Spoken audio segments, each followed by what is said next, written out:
Hi, this is Deborah Clatter.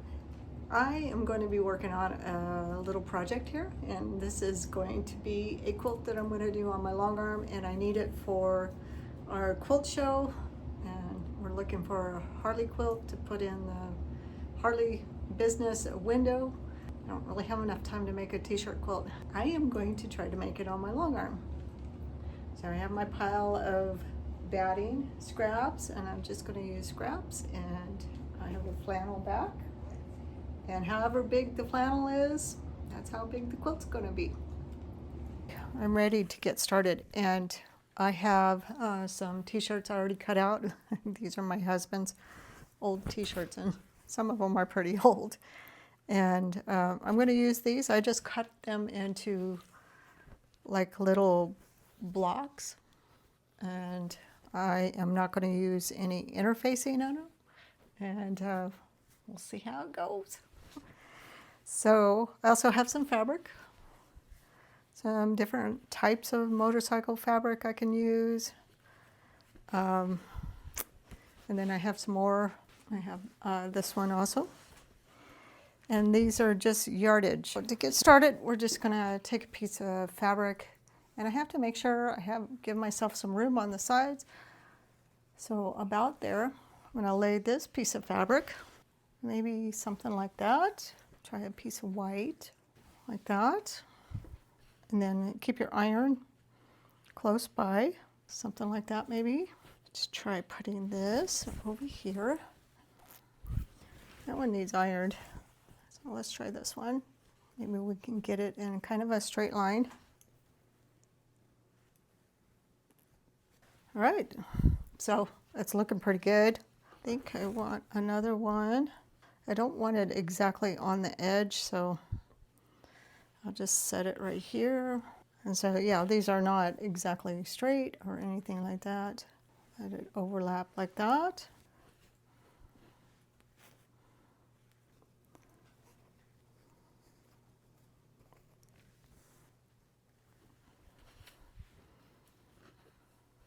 I think I just want it under all of it. So that's about all I can do within my quilting space. Okay, I'm gonna start tacking this down. I have my belts off. I should have probably put my belts on and drew a straight line instead of doing it this way. It would have saved me a step. I'm just tacking the sides and the top down at this point, and then I'll start on the middle in a minute. And I'm going to do this part. So what I want to do is like a little zigzag on the edge here, and it doesn't have to be much, but I found the zigzag works better than if you just do a straight stitch. And feel free to go as fast or slow as you need to.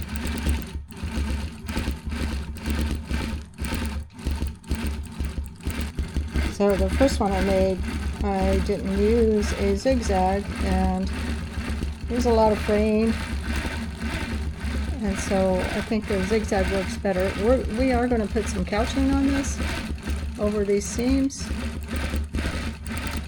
so you won't see all the zigzags, so don't make them like huge.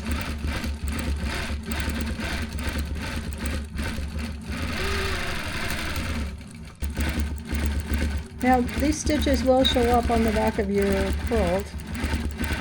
It won't look bad. If you have some matching thread or a matching backing, it's probably better. So really, you know, we got maybe a quarter of the quilt done.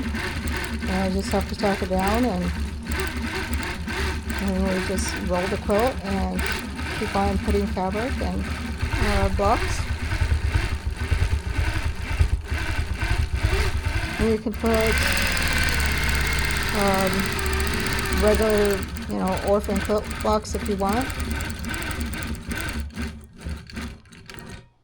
Oh, wait. Got down to the bottom.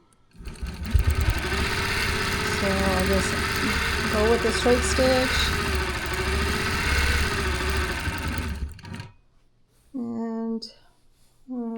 do this one. I'm just using a sport thread. It's kind of fine. And I think that'll look fine. And we're just about done before we need to roll the quilt. So here's the first pass and what it looks like. I think it looks pretty good. So we're going to put some more t-shirts on here and some more fabric. And I don't think I'm going to put any blocks. It's just going to be t-shirts and fabric. I'm just going to speed this next row up so you can kind of see what I'm doing. It's, just kind of random. You have to put it on there just the way you like it. There's no rules about this. I just try to keep the t-shirts on the top because they fray less. I don't know if that's, a good rule or not, but that's what I was going for. And then I'm just cutting the fabric and laying it down and trying to make it look good. Again, I'm just doing a zigzag stitch and tacking all the blocks down or the fabric. Well, I think the gray stitching looks a little bit better on the back. Looks like I have a little bit of eyelashing right there. I still got black in the top, so yeah, I think that looks better. There is going to be a little bit of black stitching on the back, but that's okay. So this is the third row, and here's what it kind of looks like. I stuck some little dog print in there because I think that's kind of funny, and we'll get to stitching that one down. I went ahead and finished the bottom. I was pretty close to the bottom, so this is what I have done, and I'm ready for the next step, which is going to be the quilting, and I'll do that tomorrow. It's the next day, and I'm going to start the next piece of this process. Finding a hard time finding my words this morning. So the next step is to quilt the whole quilt. Now that I got all the fabric tacked down, I got to quilt it. And so I'm going to put my belts on, and the first thing I want to do though after I get my belts on, make a corner on each side so I know where to cut it when I'm finished. So I'm going to go ahead and put my belts on, and I'll show you what I'm talking about. So if I would have put my belts on and tacked down the sides and the top to begin with a straight line, I wouldn't have had to come back and do this step. But you do need something straight to go by so you can cut it straight. So here's the design I'm going to use on this edge to edge. That's kind of a bar and shield Harley thing. So we're going to go ahead and use this for the edge to edge. This design looks a little funky to me. I think it'll look fine on the quilt. Someday I'm going to redesign it because I don't like this. But I'm going to say okay. And here's the thing that drives me crazy when people set up their E to E. And maybe it's a personal thing. I don't like this space. I don't like this space. And I don't like the little space up at the top is not too bad. But the rest of it is not something I like. So I'm going to go ahead and move it out. And then I may have to stretch it this way just a little bit so that everything's a little bit in proportion. And let's see what that looks like. All right, I think that looks better. And then what we need to do is fill inside and fill inside. And then that's going to look a lot better on our quilt than if you left those big gaps. I have seen quilters that have a pattern. Let's say the pattern has a serpentine kind of top. And I have seen them leave it on the top here, and that's just not right. So try to fill in all you can. It'll look better if you go all the way to the edge and then just clip it. Now I still have a very light gray in the bobbin, and I have black on top. And I did try to get it as balanced as I could. So we'll see how it looks. You can see my little camera that I bought, and I bought this. This is actually to hold it on a motorcycle, and this is a awesome little camera. The only problem is, when I'm trying to film, it's kind of in my way. I can move it away and adjust it if I have to. So here's the black, and I don't really see the thread coming up at all. I see a little bit of bearding from the batting, and that's it. So I think it'll be fine. A little preview of what the quilt looks like at this point. I'm getting ready to put the couching on, so I have to roll it back up to the top. Okay, let's see if we can thread this yarn through the needle or through the foot. So I already brought up my bobbin thread. I just need to pull my thread through here like this and hold on to the bottom thread.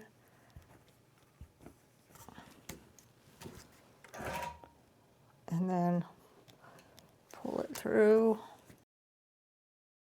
Now that I got the yarn through there, we'll just take some stitches and start stitching.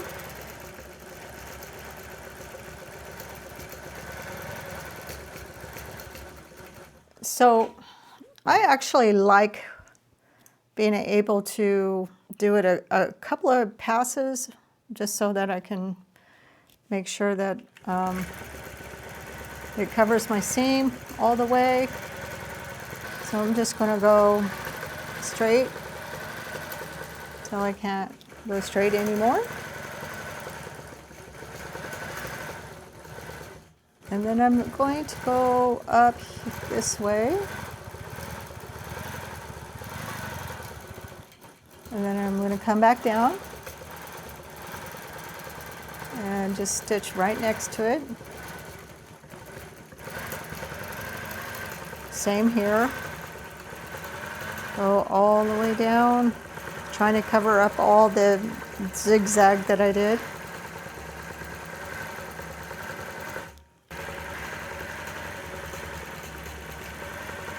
But ideally, I found that at least 2 passes looks pretty good. You can do more than 2 passes. You can do 3 passes. I've done 3 passes. You just want to cover up all your zigzag and make sure you have your yarn loose. I kind of have mine hanging over the arm of my long arm. And so now I've come to this point, and I want to go back, and I don't want to have to break thread, so I'm just going to stitch in the middle, go down, and go up, and come down in the middle, and go up, down,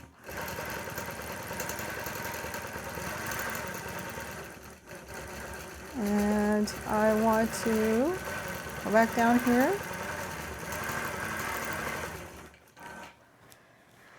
Make sure I have enough yarn.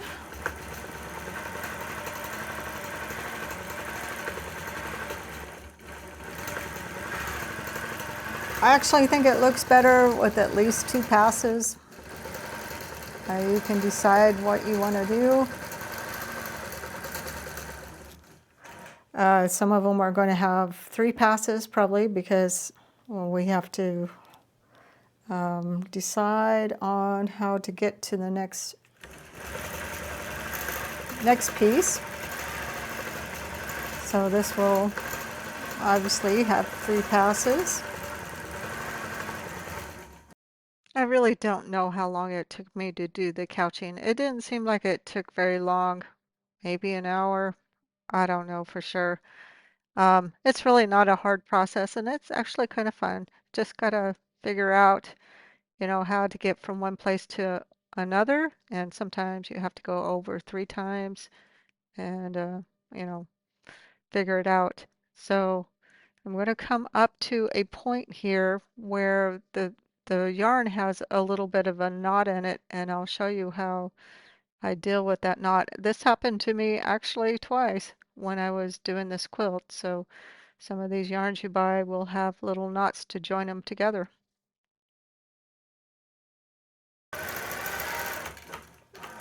So we have a problem. We have a knot, and we will not get that knot through.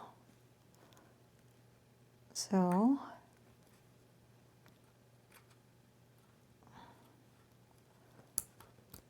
I have to cut it. And then we're just going to do it the same way we did before.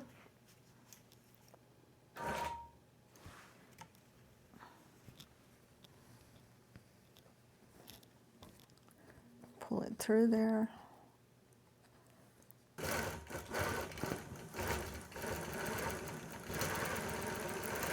I think that worked out okay. All right, so yeah, be aware of those knots if you see them. I'm going to go ahead and finish doing the rest of this off camera because it'll take me a while. I'm all finished with the couching, and I double checked, make sure at least I got 2 lines. I didn't miss anything, and I think it's looking pretty good. All right, it was not hard to put on the patches. I sewed on just fine. So I'm just going to continue until I'm finished. I am finished with this quilt, and I want to see if I can get it square. If you guys have any suggestions on how I could square this quilt up easier, let me know in the comments. I just did the best I could. Well, this turned out better than I thought it was going to. I think it looks really, really good. Kind of wished it was just a tad bit wider, but overall, I think it looks great. And I put those couple of patches on it. And I thought the patches might make it a little stiff, but it didn't. It's actually pretty nice. Well, that was a lot of fun. And that's the back. And since I used the gray thread, you can't really see it. Now, here's where I started off with the black. And if I would have just used the gray all the way through, then it would have looked fine. But when you stand back, you can't really see it. So I'm not going to worry myself about it. And even all the stitching, to stitch it down, as long as you have something that matches the back, you can't really see it. So overall, I'm really happy with this project. I hope you guys like this, and if you do, like and subscribe to my channel and leave me a comment. I read all the comments, and I love reading all your comments, and I appreciate the support. Thanks.